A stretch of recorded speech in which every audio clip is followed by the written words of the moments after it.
안녕하십니까. 아산정책연구원 최신 외교안보 이야기의 최강 신범철입니다. 예, 오늘은 지난 4월 11일 워싱턴에서 개최되었던 한미정상회담에 대한 이야기를 좀 나눠보겠습니다. 단독정상회담이 2분, 아마 이거 거의 세계 기록인 것 같아요. 2분밖에 못했다는 거는 그만큼 이게 뭐가 잘 좋게 보는 사람들은 논의할 게 없고 다 합의가 됐기 때문에 그렇다 그러는데 사실상 합의된 게 거의 없는 것 같아요. 빅딜, 굿이너프 딜, 여러 가지 딜 얘기 나왔지만은 결국 미국은 빅딜, 우리는 스몰 딜, 스몰 딜이라고 얘기는 안 했지만 굿이너프 딜 얘기하다가 트럼프 대통령이 공개적으로 빅딜이다 이렇게 얘기를 했고, 그래서 한번 이걸 좀 되새겨 보면서 앞으로 한반도를 둘러싼 정세가 어떻게 진행이 될지, 그리고 우리 한국 정부가 어떠한 방향에서 이 문제를 접근하고 해결책을 모색해야 될지 좀 얘기를 나눠보도록 하겠습니다. 신범철 박사는 그 한미 정상회담 어떻게 봤어요, 전반적으로? 결과적으로 좀 아쉽더라고요. 아쉬워요? 말씀하신 것처럼 네. 2분 단독 정상회담 이런 말이 나오지 않았어야죠. 그렇죠. 준비가 잘 됐다면은 사실은 공동 성명이나 공동 언론 발표 이런 것들이 준비가 돼서 한미가 일치된 의견으로서 북핵 문제를 어떻게 보고 한미 동맹 현재 현황들을 어떻게 본다, 그런 내용이 발표가 됐어야 되는데 그것이 없는 거죠. 네. 각각 발표했어요. 그렇죠. 각각 발표했는데 그 내용도 중점 사항이 달라요. 네. 그거는 뭐냐, 서로 이견이 많았다는 건데, 그렇다면은 정상회담, 특히 단독 정상회담 시간을 많이 확보해서 우리 문재인 대통령께서 트럼프 대통령을 설득할 수 있는 시간을 만들었어야 되는데 그러지도 못했다는 거죠. 그러니까 이것은 준비 단계부터 기획을 어떻게 했는지도 이해가 안 되고 내용 측면에서도 합의가 된 것도 없고, 그렇게 하다 보니까 어떠한 질문이 도대체 그럼 왜 갔냐 하는 질문이 나올 수밖에 없는 구조적인 문제가 있다고 봅니다. 예. 정상회담 약간 의전이나 그런 일반적인 사항을 좀 말씀드릴게요. 예. 보통 단독 정상회담하고 소규모 정상회담하고 확대 정상회담을 그렇죠. 합니다. 보통 순으로 가죠. 그런 순으로 가는데, 근데 확대 정상회담을 할 때 오찬을 곁들이면은요, 이게 또 많은 이야기를 못 나눠요. 식사를 그렇죠. 하다 보면. 그렇기 때문에 이번과 같은 경우는 기획 단계부터 잘못됐다. 단독 정상회담 20분. 소규모 정상회담 20분, 그리고 식사 1시간, 이렇게 기획을 한 것 자체부터 잘못된 거죠. 만약에 우리가 미측을 설득하려면은 식사 시간을 빼고라도 했으면 그나마 2시간의 실질적인 내용을 확보할 수 있었는데 그것도 아니었고, 또 단독 정상회담 할 때 영부인을 대동해서 단독 정상회담 한다는 이상한 발표가 있었고, 사실 그거는 좀 말이 안 되는 거였는데 결국 영부인들께서는 대화 얼마 하지 않으시고 자리를 이석하셨잖아요. 네. 근데 그 시간을 많이 뺏김으로 해서 부원장님 말씀하신 것처럼 실질적으로 2분의 단독 정상회담이라는 사실은 좀 안타까운 그런 상황이 벌어진 거죠. 이런 전반적인 기획이 좀 잘못됐다 평가합니다. 근데 그게 좀 난 의아한 게, 사실 정상회담 하기 전에 2주 전에 강경화 장관이 미국에서 폼페이오 국무장관을 만났고, 또한 김현정 제2차장이 가서 의제 합의가 다 됐다고 얘기를 했어요. 그랬을 때만 해도 뭔가 한미 간에 합의가 있을 것처럼 얘기가 됐었는데, 뚜껑을 딱 열어보니까 사실상 제가 하나하나 다 따져보니까 합의된 게 아무것도 없어요. 일단 첫 번째, 비핵화의 개념부터 한미 간에 차이가 났어요. 미국에서 발표한 보도문에서는 북한의 비핵화라고 명확히 썼어요. 근데 우리가 발표한 보도문에는 한 번 더 비핵화란 말을 썼죠. 그러니까 일단 비핵화의 개념부터가 다르다는 것이고, 비핵화의 접근 방향도 보게 되면은 예를 들어서 미국은 아직도 빅딜, 그리고 우리는 아직도 지금 어찌 보면은 빅딜이라고 빅딜보다는 우리는 굿이너프 딜이라고 얘기하지만 사실 미국 사람들의 입장에서 보면 이건 스몰 딜의 다른 버전으로밖에 보일 수 없는 그러한 것이었고, 그리고 탑다운 방식이 중요하다, 그래서 탑다운 방식으로 갑시다라고 얘기를 했지만은 트럼프 대통령이 공개 기자회견에서 탑다운 방식도 좋지만 그것을 위해서는 실무회담이 필요하다 이렇게 얘기했단 말이죠. 그래서 사실 합의된 게 아무것도 없어요. 그러니까 좀 심하게 얘기하게 되면은 혹 때려갔다 혹 붙인 격이 됐다 이렇게 얘기가 될 수 있는데, 그래서 준비 과정에서 왜 그런 실수가 있었는지, 미국의 분위기를 파악을 못한 건지, 아니면 알고도 트럼프 대통령을 만나서 설득하면 될 것이다라고 믿고 간 건지, 전 아직도 그 의문점을 해결 못하고 있어요. 신 박사는 어떻게 봤어요? 저도 사실은 준비를 하는 과정에서 지금 부원장님 말씀하신 그러한 부분을 파악해서 미측으로 지지를 얻어내지 못하겠다. 그런 판단을 했으면 정상회담을 뒤로 미루거나 이렇게 해야 되는 거죠. 근데 그렇지도 않고 그 뭐 정상회담을 준비하셨던 분은 좋은 뭐 일이 있을 거다 이런 식으로 그렇죠. 해서 갔는데 아무것도 나오지 않았다는 거죠. 그리고 말씀하신 것처럼 우리 정부가 가지고 갔다는 굿이너프 딜의 핵심 요소들을 트럼프 대통령이 언론 기자 질문으로부터 답변하는데 다 거부를 해버렸어요. 그렇게 하다 보니까 우리 입장만 난처하게 되고 그렇죠. 이게 후과도 상당히 있는 것 같아요. 잠시 후에 뭐 우리가 이야기를 나누겠지만 북한도 한국이 미국 정부를 설득 못하니까 이제 중재자 나서지 말라 이런 그렇지. 이야기가 나오게 된 그런 외교적 실수를 우리 정부가 범했다고 봅니다. 그리고 미국하고 설득을 하려면은 사실은 이 논리를 잘 구성해서 이야기를 해야 되는데 우리 정부가 굿이너프 딜이라고 이야기한 거 사실 내용 자체는 그렇게 나쁘지 않아요. 어차피 포괄적 합의가 있으면 이행은 단계적으로 할 수밖에 없는 현실적 부분도 있는데 그렇다면 우리가 미국에게 이야기할 때 무엇을 강조했어야 되냐면 포괄적 합의 부분을 강조했어야죠. 그렇죠. 미국이 빅딜을 이야기하는데 근데 우리는 미국에 가기 직전까지도 이 포괄적 합의 단계적 이행 중에서 부원장님께서 얘기하신 단계적 이행을 강조한 거죠. 그게 뭐예요? 얼리 하베스트. 조기 수확을 하겠다는 거예요. 단계적으로. 네. 그러니까 그것은 제재 완화가 조기에 좀 이루어져야 되는 그런 부분이 있을 수밖에 없는 거고 미국의 입장에서는 당연히 한국이 여기까지 와서 또 북한 편을 드는구나 이렇게 오해를 할 수 있는 그런 여지를 남겼기 때문에 노딜이 된 것 같습니다. 그래서 보게 되면 이도훈 그 한반도 평화교섭 본부장이 어느 강연회에 가가지고 얘기한 것이 제재만으로는 해결할 수 없다 이렇게 해가지고 뭔가 좀 약간 한국의 제재를 좀 이탈하려고 하는 그러한 징후처럼 비춰지지 않았을까라는 그런 좀 생각을 해봤어요. 그런데 저는 또 그것 중에 하나가 뭐냐면 트럼프가 변했다는 거 우리 정부가 인식을 못했던 것 같아요.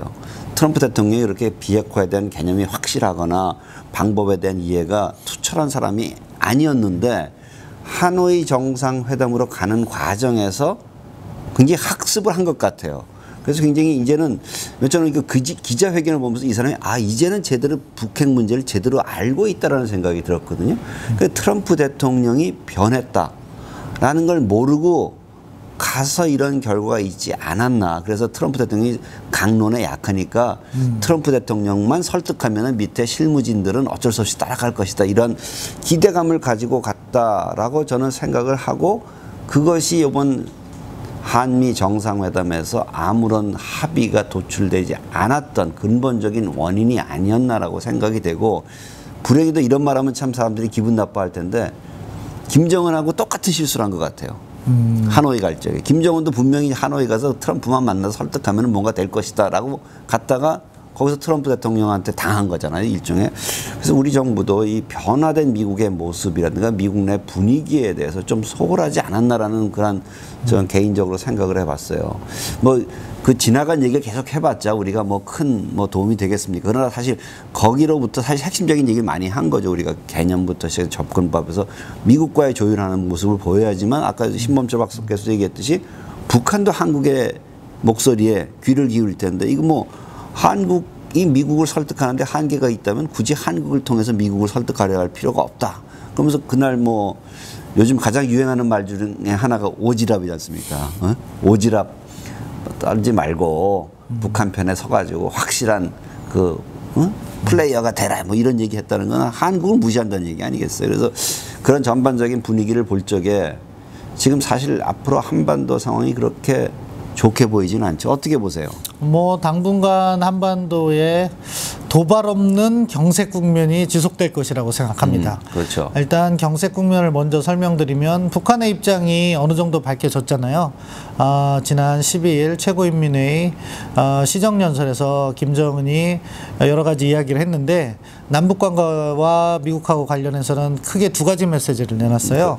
먼저 한국에 대해서는 오지랖 넓게 중재자로 나서지 마라. 그렇죠. 사실은 국제 관리에서 아주 예의가 없는 이야기를 한 겁니다. 저도 입에서 한마디 하고 싶지만 이게 좀 중요한 프로기 때문에 말씀드리지 않고 아주 예의 없는 행동을 했습니다. 북한이. 네. 그러면서 우리 정부의 그간 1년간의 노력을 완전히 물거품으로 만드는 그런 입장을 취한 거죠. 네. 동시에 미국에 대해서도 올 연말까지는 기다릴 텐데 내년부터는 자신들이 기다리지 않겠다고 얘기했어요. 네. 그리고 그 다음에 행보는 군부대를 연속적으로 방문하고 있고 그렇죠. 또한 북한의 외무성 국장이라는 자가 북미 국장 권정근이 나와서 앞으로 폼페이오랑 만나지 않겠다 이렇게 얘기했어요. 미국의 고위급 대표와 대화를 하지 않겠다는 거죠. 그러면서 미국 보고 대표를 바꾸라고 했는데 미국이 어떤 나라입니까? 세계 초강대국이에요. 북한의 말을 가지고 그걸 바꿀 수 있겠습니까? 결국 대화를 하지 않기 위한 명분을 축적하고 있다. 이 점을 우리가 알아야 되고 그렇기 때문에 경색 국면이 지속된다.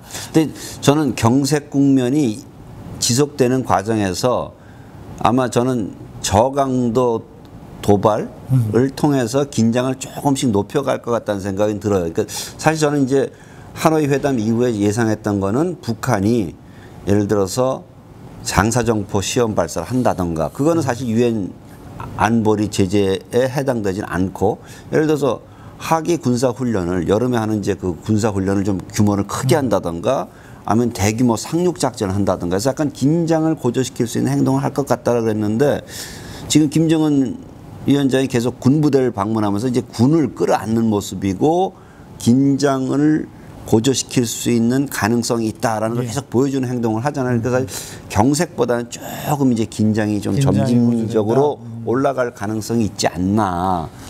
제가 왜 생각도 좀 해봐요. 도발 없는 경색 국면이라고 했냐면 그 말씀하신 것처럼 북한이 그러한 어떻게 보면 긴장 조성 행위를 하긴 할 겁니다. 그렇지만 이것이 구체적으로 뭐 인공위성 발사나 미사일 실험과 같이 유엔 제재가 따를 수 있는 그 정도의 도발을 하지 않고 그건 저도 동의해요. 그 물밑에서 우리가 그 정도 도발을 내년부터는 할 수 있다는 걸 시사하는 시사하겠죠. 거죠. 그래서 군부대를 방문하고 단거리 미사일을 실험을 하고 말씀하신 것처럼 뭐 훈련하는 모습도 보일 수 있다고 보는데 그런 쪽에 긴장 조성 국면은 약간씩 해갈 수는 있다. 저도 그 부분은 동의합니다. 그래서 이제 폼페이오 국무장관에 대해서 폼페이오하고 더 이상 얘기 안 하겠다. 저는 그걸 어떻게 해서 그랬냐면 이 하노이 회담의 실패에 대한 원인을 폼페이오한테 돌리는 것 같아요. 그렇죠. 결국 중간에 폼페이오가 사실 말하자면 트럼프 대통령과 김정은 사이를 왔다 갔다 하면서 얘기를 했는데 이 사람을 믿고 했는데 갔더니 이게 아니었다. 그러니까 이제 폼페이오는 믿을 수 없다. 그렇다면 김영철은 워싱턴까지 갔었는데 왜 그럼 김영철은 가만 놔두는 거야 이거죠. 그러니까 사실은 이거는 저는 대내적인 메시지도 있다라고 생각이 들어요. 그러니까 그 김정은 위원장이 실패해서 그런 것이 아니라 폼페이오라는 그런 사람이 그 아주 악의적인 행동을 하고 왜곡을 했기 때문에 이 두 분 사이에 지금 김정은 위원장하고 트럼프 대통령 사이에는 관계가 좋다고 계속 얘기를 하잖아요. 그러니까 중간에 낀 이 사람들 때문에 안 된 것이다. 그러니까 거기에 대해서 비판하면서 김정은 위원장이 하노이 정상회담에서의 실패를 덮는 그러한 명분도 있다라는 생각이 들고 사실 폼페이오 국무장관이 나서지 않게 되면 누가 나서겠어요? 뭐 그렇다 그래서 뭐 북한이 뭐 쿠시너를 원하겠어요? 뭐 쿠시너가 나서는 걸 원할 수도 있긴 있겠지만 그건 말이 안 되는 얘기인 것 같고 사실 이제 저는 약간 이 실패, 하노이 정상회담의 실패를 미국 쪽에 돌리면서 김정은 위원장의 체면을 살리는 것 아닌가라는 그런 해석도 해봤어요. 어떻게 생각하세요? 예, 뭐 동의합니다. 북한은 절대 자신들의 잘못을 인정하지 않죠. 하노이 회담의 근본적인 문제는 북한이 너무도 많은 것을 요구한 거예요. 결국 궁극적으로는 비핵화 의지가 없다고 저는 그렇게 평가하는데 그것이 원인이었는데 그 탓을 미국으로 돌리는 거죠. 네, 그러니까 미국의 고위급 대표인 폼페이오를 비난하고 또 폼페이오 국무장관이 지난주였나요? 미국 상원에서 네. 청문회에서 뭐 김정은이 독재자 아니냐 이런 질문을 받았을 때 그렇다 이렇게 얘기를 한 거에 대한 어떻게 보면은 소위 말하는 북한의 최고 존엄을 그렇죠. 갖다 공격했다. 북한은 최고 존엄 공격하면 또 못 참지 않습니까? 그렇죠. 그러니까 딱 폼페이오가 타겟이 됐는데 그것은 무엇이냐? 당분간 북한이 대화를 할 의지가 없다는 거죠. 중요한 거는요. 사실 이러한 북한의 속마음을 읽고 우리도 북한에 대한 제의를 할 때 시의적절한 제의를 해야 되는데 그런데 우리는 뭐 특사 파견이다, 남북 정상회담이다 이미 던져버려가지고 이 상황을 어떻게 수습할 수 있을지 우리 정부의 행보가 더 걱정. 걱정됩니다. 좀 우리가 카드를 좀 숨기고 해야 되는데 너무 그렇죠. 다 보여주고 하니까 다음 한국이 뭘 원하는지 되게 다 알고 있다는 상황에서 볼 적에 우리가 참 불리한 게임을 하고 있다라는 그런 생각을 하고 거기에 저도 우리 신범철 박사 전적으로 동의를 해요. 또 지금 이제 우리의 관심을 끄는 것이 김정은 위원장이 지금 푸틴 대통령하고 정상회담을 한다는 거잖아요. 아마 취임 이후에 처음이죠. 네. 그래서 아마 이제 블라디보스톡에서 개최될 것 같은데 그 정상회담은 무슨 목적이 있을 것 같고 어떠한 결과를 예상하는지. 예, 뭐 말씀하신 것처럼 김정은 들어서는 처음이죠. 2011년 8월인가요? 김정일 국방위원장이 마지막으로 정상회담을 했고 그다음에 김정은 들어서는 아직 하지 못했습니다. 네. 그럼 김정은이 왜 지금 정상회담을 추진하느냐? 기본적으로 새로운 길을 갈 수 있다는 걸 보여주기 위함이라고 생각해요. 하노이 정상회담이 결렬된 이후에 북한으로서는 적지 않은 충격을 받았을 겁니다. 그 충격을 헤어나기 위해서는 결국 경제적으로는 지금 뭐 자력갱생을 해야 되지만 외교적으로도 미국과 우리가 잘 지내지 않더라도 중국이나 러시아를 통해서 우리가 충분히 고립을 탈피할 수 있다. 그런 메시지를 내고 싶어 하는 것 같아요. 네. 그렇기 때문에 러시아와의 정상회담을 준비해서 성사를 시켰다.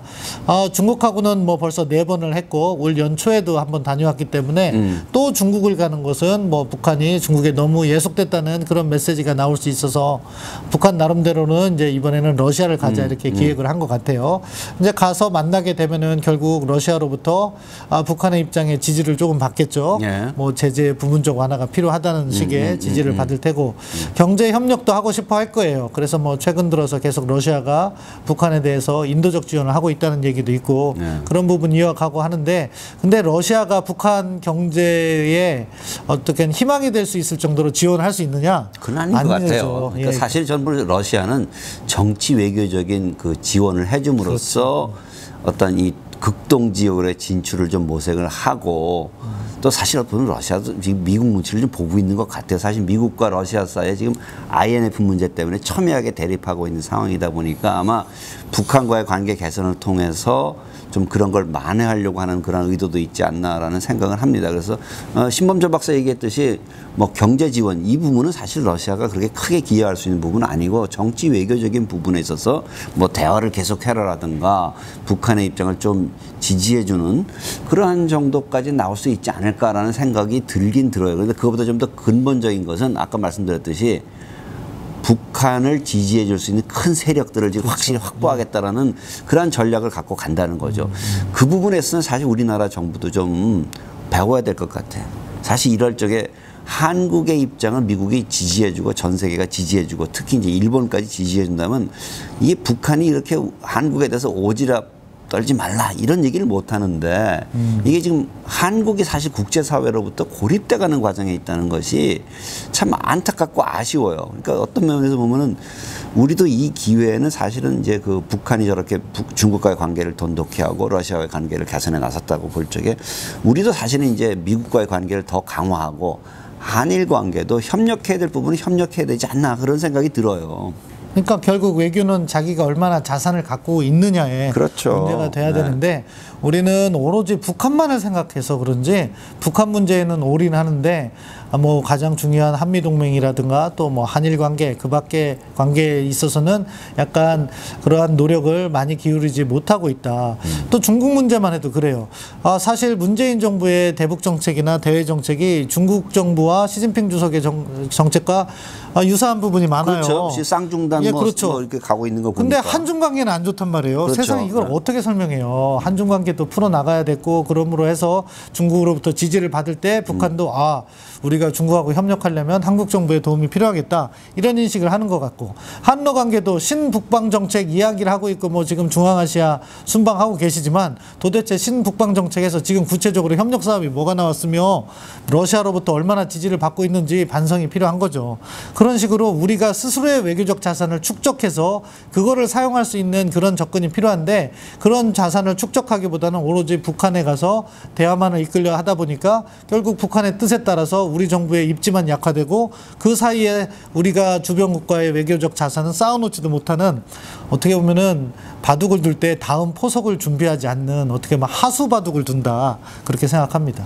좀 이제 우리나라 정부도 문재인 정부도 바로 앞에 문제를 해결하는데 너무 집중할 게 아니라 이 틀을 만드는 것, 이 구도를 만드는 작업을 좀 확실히 해야 될 것 같아요. 그래서 사실 이제 뭐 김정은 위원장이 얘기했던 것도 금년 말까지 기다리겠다라고 얘기했으니까 역설적이긴 하지만 우리로서는 사실은 시간을 번 거예요. 그러니까 사실 그 기간 속에 우리 신범철 박사 말씀하셨듯이 미국과의 공조를 더 확실해가지고 미국이 한국이 주장하는 것을 적극적으로 지지하도록 하고 또한 일본도 같이